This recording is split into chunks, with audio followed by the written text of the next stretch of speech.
मला माहिती तुम्ही तुमच्या डेली लाईफमध्ये खूप जास्त बिझी असता, तुमच्या खूप असे कंप्लेंट आले की सर आम्हाला वेळच नसतो सर, आम्ही काय करू सर, पण आम्हाला इंग्लिश शिकायची आहे सर. तुम्हाला माहिती आहे का, टू बी ऑनेस्ट माझे विद्यार्थी जे आहेत ना ते 50-50, 60-60, 70-70 वयाचे आहेत. एक 78 वर्षाचे बाबा माझ्याकडून इंग्लिश शिकतायत. Can you imagine guys. ठीक आहे, तर इंग्लिश शिकायला कोणती एज नाही आहे, कोणताही टाईम असं नाही आहे. तुम्ही कधी इंग्लिश शिकू शकता आणि केव्हाही शिकू शकता, आणि सगळ्यात जास्त काळाची गरज आहे. त्याच्यामुळं फक्त 10 मिनिटामध्ये मी तुम्हाला पूर्ण इंग्लिशचा कन्सेप्ट क्लिअर करणार आहे. रोजच्या रोज व्हिडिओ बघा. जो डेली मी हे जे टॉपिक्स चूज केलेत ना बॉस, हे सगळ्यात जास्त इम्पॉर्टंट जे आहेत त्याच्या बेसिसवरच केलेले आहेत. असं नाही आहे. आता मला खूप मेसेज असे आले की सर सगळ्यात जास्त आम्हाला बेसिक इंग्लिश शिकायची आहे सर, आम्हाला असं डायरेक्ट डीपमध्ये नको जायचं आहे, आम्हाला बेसिक. म्हटलं ठीक आहे, मग जे बेसिक सगळ्यात जास्त यूज करतो असे कॉन्टेंट ते मी या ठिकाणी घेऊन आलेलो आहे. नमस्कार, माझं नाव संयम देशमाने आणि मी आपल्या सर्वांचं स्वागत करतो इन्स्पायरिंग इंग्लिश अकॅडमी छत्रपती संभाजीनगरमध्ये, the best offline, the best online academy in Maharashtra. आणि जर तुम्हाला ऑनलाईन ऑफलाईन क्लास जॉईन करायचे असेल तर here's the number, you can text us on the WhatsApp and we will send you the information regarding the next batch is going to start. Okay. आणि एक 20 दिवसामध्ये English शिका नावाचा आमचा एक यूट्यूबवरच कोर्स आहे. जर नाही वेळ तुम्हाला ऑनलाईन क्लासला तर तुम्ही आमच्या प्राईम मेंबरशिप घेऊ शकता. फक्त 119 रुपयाची काहीतरी आहे. ठीक आहे. सॉरी. आणि तुम्ही इंग्रजी शिकू शकता बेसिकपासून ॲडव्हान्सपर्यंत. काही टेन्शन घ्यायची गरज नाही. कोणी इंग्रजी शिका, सगळे शिका.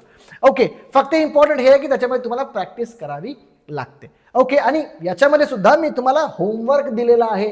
सो मी बिलीव्ह करतो, मी असा विश्वास आहे माझा की यार माझ्या ऑनलाईन क्लासमध्ये किंवा ऑफलाईन क्लासमध्ये फक्त मी एखादा कंटेंट शिकून फ्री नसतो होत. मी फक्त तुम्हाला ग्रामरचा टॉपिक शिकवला और चलो आगे असं नसतो करत. मी प्रॅक्टिस करून घेत असतो, कारण मला माहिती आहे प्रॅक्टिस तुम्ही घरी करत नाही, वेगळा टाईम देत नाही. मग ॲटलिस्ट जेव्हा माझ्यासमोर असतात तेव्हा तरी प्रॅक्टिस करा. ओके. चलो लेट्स स्टार्ट. आज आपण शिकणार आहोत मे बीचा वापर कधी करायचा. सगळ्यात जास्त वापर करतो, कदाचित तो करत असेल, कदाचित तो झोपलेला असेल, कदाचित तो उठलेला असेल, कदाचित तो थकलेला असेल. म्हणजे अशी गोष्ट की जी तुम्ही 100% शुअर नाही आहेत यार. ठीक आहे ना. आणि अजून एक गोष्ट, जर सबस्क्राईब केलं नसेल तर लवकरात लवकर सबस्क्राईब करून घ्या. चॅनल लाईक करा आणि शेअर करा. ओके. तर कधी वापर करतो मी पुढे दिलेला आहे की शक्यता दाखवण्यासाठी की यार होऊ शकतं तो झोपलेला असेल. मला माहित नाही बाई, मी 100% नाही आहे, पण होऊ शकतं तो झोपलेला असेल, होऊ शकतं तो थकलेला असेल. ठीक आहे ना. किंवा होऊ शकतं संयम सर शिकवत असतील, संयम सर घरी झोपलेले सुद्धा असू शकतात, पण तुम्ही अंदाजा लावताय की यार होऊ शकतं यार, होऊ शकतं यार. मग त्यावेळेस तुम्हाला मे बीचा वापर करायचा आहे. किंवा पूर्ण माहिती नसताना बोलण्यासाठी की तुम्ही 100% नाही आहे शुअर. ठीक आहे, पण पूर्ण माहिती नाही आहे तुम्हाला, पण तुम्ही अंदाजा लावताय की यार आज पाऊस येऊ शकतो, नाही पण येऊ शकत, येऊ पण शकतो. ठीक आहे ना. सो 50-50 समजलं. त्यावेळेस तुम्हाला मे बीचा वापर करायचा आहे. वापस कन्स्ट्रक्शन समजा चांगल्या प्रकारे, नंतर त्याच्या प्रकारे सेंटेन्सेस बघा आणि मग तुम्ही सॉल्व्ह करायचा प्रयत्न करा. शेवटी मी होमवर्क सुद्धा दिलेला आहे. जोपर्यंत होमवर्क करत नाही तोपर्यंत जागेऊन हटायचं नाही, व्हिडिओला सोडायचं नाही. ठीक आहे ना. तेव्हाच कुठं शिकायचा मतलब आहे, नाहीतर काही मतलब नाही आहे. ओके. पुढे बघा. आता 2 प्रकारचे सेंटेन्सेस. सगळ्यात पहिले ज्याच्यामध्ये ॲक्शन आहे आणि दुसरं ज्याच्यामध्ये ॲक्शन कोणती नाही आहे. बरोबर की नाही. उदाहरणार्थ भाई सर थकलेले असतील. आता सर थकलेले असतील नसतील नाही गॅरंटी नाही आहे, पण होऊ शकतं थकलेले असतील, काम करून आले बिचारे. ठीक आहे ना. किंवा तुम्ही म्हणाल तो घरी असेल. आता होऊ शकतो तो बाहेर कुठे गेला असेल हुंदडा मारायला, लेकिन तरी पण घरी असेल. मी अंदाजा लावतोय भाई. तुझी आई कुठे आहे असेल घरी. मला माहित नाही ती मैत्रिणीसोबत किती पार्टी करत असेल. ठीक आहे, पण अंदाजा लावताय तुम्ही. समजलं, भावना समजा यार. ठीक आहे. तर असे सेंटेन्सेस जेव्हा बनवताना, जेव्हा तुम्ही शुअर नसता स्वतः, अंदाजा लावता, तेव्हा त्या ठिकाणी तुम्हाला मे बीचा वापर करायचा आहे. कन्स्ट्रक्शन लक्षात घ्या. सब्जेक्ट सगळ्यात पहिले आणि ऑब्जेक्ट सगळ्यात पहिले असतं. ऑब्जेक्ट प्लस ऑब्जेक्ट सगळ्यात पहिलं. नंतर मग काय मे बी लावायचं आणि मग मे बीच्या नंतर पुढं जे काही तुमचं नाव असेल, ॲडजेक्टिव्ह असेल, विशेषण, क्रियापद, हे सगळं, क्रियापद नाही, विशेषण असेल, प्लेस असेल, ऑब्जेक्ट असेल, हे तुम्हाला सगळ्यात शेवटी लावायचं आहे. ज्याच्यामध्ये कोणतीही ॲक्शन नाही आहे ते वाक्य बघतोय आपण. आता पुढे एक्झाम्पल मी तुम्हाला दिलेलं एक्झाम्पल बघू शकता की भाई तो थकलेला असेल. यार गॅरंटी नाही आहे, पण तो थकलेला असेल. मग काय करणार, तोला म्हणतो ही. ठीक आहे, हिच्या नंतर लावा मे बी, ही मे बी. आणि थकलेल्याला म्हणतो tired, he may be tired. तो कदाचित थकलेला असेल यार, गॅरंटी नाही पण थकलेला असेल, का काम केलं त्यानं. पुढं ती शिक्षिका असेल. आता तुमची एखादी फ्रेंड आहे जी तुम्हाला माहिती नाही ती काय करते, पण ती काहीतरी एज्युकेशन BEd करत होती. मग तुम्ही काय अंदाजा लावसाल की असेल शिक्षक, ती शिक्षिका असेल. मग कसं म्हणसाल, शी. ठीक आहे, मे बी. ठीक आहे, आणि शिक्षिका. मग पुढे ॲज अ ऑब्जेक्ट तुम्ही शिक्षिका लावू. शिक्षिका म्हणजे teacher. She may be teacher. आणि हा अ लावायचं. She may be a teacher, ती नक्की शिक्षिका असेल. नक्की नाही, नक्की असेल तर मस्ट बी, मागच्या व्हिडिओमध्ये सांगितलं. मे बी अंदाजा असेल तर त्या ठिकाणी मे बी लावा. पुढे हे खरे असेल, गॅरंटी नाहीये बॉस, पण हे खरं असू शकतं यार, मला काय माहित खरं आहे की नाही, पण खरं असेल. जर मी अंदाजा लावतोय त्या गोष्टीचा तेव्हा मला माहित नाही खरं आहे की नाही, पण तो खरा असेल. मग कसं म्हणणार, ही, ठीक आहे, मे बी, यार सॉरी मला जागा नाही येते ना, मी एक काम करतो, पुढे लिहू, इथे लिहितो, इथे लिहितो. मग कसं म्हणणार, ही may B, he may be true पण म्हणू शकतो, ही मे बी ट्रू. समजलं? तर असे सेंटेन्स की ज्याच्यामध्ये कोणत्याही प्रकारची ऍक्शन नाही आहे, त्यामध्ये subject plus may be plus मग जे पुढे जो ऑब्जेक्ट जो काही तुमचा असेल तो लावायचा. फक्त क्रिया घ्यायची नाही. क्रिया असेल तर काय करायचं ते तुम्हाला सांगतो.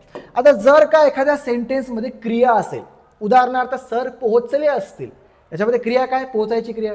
तो जेवत असेल, मला माहित नाही, पण 12ला तो जेवतो, आता माहित नाही जेवत असेल की नाही, पण जेवत असेल अंदाजा. मग ही मे बी, मग त्याच्यानंतर जे आहे तुमच्यासमोर व्हर्ब येतात. आता मे बी सुद्धा घेऊ शकतो, ठीक आहे, आणि मे सुद्धा घेऊ शकतो. जर का मे बी असेल तर व्हर्बचा ING, ठीक आहे, मे बी बघा सब्जेक्ट म्हणजे सब्जेक्ट प्लस मे बी, ठीक आहे, प्लस व्हर्बचा ING आणि प्लस ऑब्जेक्ट, ठीक आहे. उदाहरणार्थ तो झोपलेला, ही मे बी स्लीपिंग, ठीक आहे, अशा प्रकारे. किंवा he may be watching the movie, ठीक आहे ना. किंवा जनरली मेच्या नंतर कदाचित असेल तर मेच्या नंतर आपण व्हर्बचा पहिला फॉर्मच यूज करतो. फॉर एक्झाम्पल या ठिकाणी मी कन्स्ट्रक्शन तुम्हाला दिलेलं आहे. काय आहे, सब्जेक्ट प्लस मे प्लस व्हर्बचा पहिला फॉर्म. बी घेऊ नका या ठिकाणी. मग करत असेल तर ही मे वॉच, ही मे वॉच, तो बघू शकतो, कदाचित बघेल, ठीक आहे ना, कदाचित बघेल. मग या ठिकाणी ऍक्शन दिलेलं आहे, सेंटेन्सेस दिलेले आहे की तो आज कदाचित येईल. कदाचित येईल, गॅरंटी नाही आहे यायची, म्हणजे या पण या ठिकाणी ऍक्शन आहे. कोणती ऍक्शन आहे, येण्याची ऍक्शन आहे. त्याला काय म्हणतो, तोला म्हणतो ही, हिच्या नंतर मे, बी नका घेऊ कारण ऍक्शन आहे. ही मे, मग येण्याला क म्हणतो, ही मे कम टुडे, तो आज येईल, कदाचित येऊ शकतो, माहित नाही, गॅरंटी नाही आहे. ती कदाचित तुला कॉल करेल, माहित नाही ती कोण आहे, पण ती कदाचित कॉल करेल. आता गॅरंटी नाहीये पण होऊ शकतं ती कॉल करेल. मग कसं करणार, शी कदाचितला मे, कॉल करेल, मेला कॉल, शी मे कॉल, कोणाला भाई तुला, शी मे कॉल यू, ठीक आहे, ती नक्की ती काम करेल. सो कधीही जेव्हा तुमच्या सेंटेन्समध्ये कोणतीही ऍक्शन असते तेव्हा मेच्या नंतर डायरेक्ट व्हर्बचा पहिला फॉर्म घ्यायचा. आता व्हर्बचा पहिला फॉर्म काय, दुसरा फॉर्म काय, तिसरा फॉर्म काय, तुम्ही आमच्या प्राईम मेंबरशिप घ्या, 20 दिवसाचा स्पोकन इंग्लिश कोर्स करा किंवा ऑनलाईन क्लासमध्ये जॉईन व्हा, तुम्हाला सगळं बेसिक पासून ॲडव्हान्स आम्ही शिकून देऊ. ओके, पण ज्यांना जनरली माहिती आहे त्यांच्यासाठी मी हे बनवतोय. ओके, ती कदाचित तुला कॉल करेल, शी मे कॉल यू.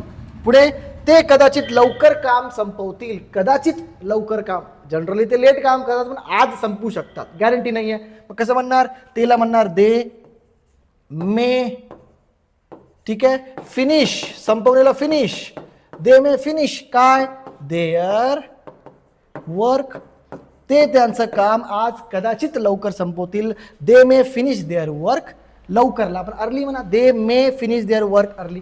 समजलं? तर अशा प्रकारे तुम्ही असे सेंटेन्सेस की ज्याच्यामध्ये कोणती ना कोणती ऍक्शन आहे आणि असे सेंटेन्सेस ज्याच्यामध्ये कोणतीही ऍक्शन नाही आहे ते कसे करायचे, तर या ठिकाणी आपण शिकलो मेचा वापर करून, मे बीचा वापर करून. आय होप तुम्हाला समजलं असेल. व्हिडिओला लाईक करा आणि नंतर मी तुम्हाला होमवर्क सुद्धा दिलेलं आहे, तर हे होमवर्क स्क्रीनशॉट काढून घ्या, व्हिडिओला पॉज करा आणि तुम्ही हे होमवर्क करू शकता. ओके, आय होप तुम्हाला व्हिडिओ आवडला असेल. व्हिडिओला लाईक करा, शेअर करा, सबस्क्राईब करा, आपल्या मित्रांना पाठवा. ऑनलाईन ऑफलाईन क्लास जॉईन करायचा असेल तर खाली नंबर आहेच, आम्हाला व्हॉट्सअपवर मेसेज करा आणि आम्ही तुम्हाला नेक्स्ट बॅचची इन्फॉर्मेशन देऊ. आणि जर वेळ नसेल तुम्हाला, नो वरीज, तुम्ही आमच्या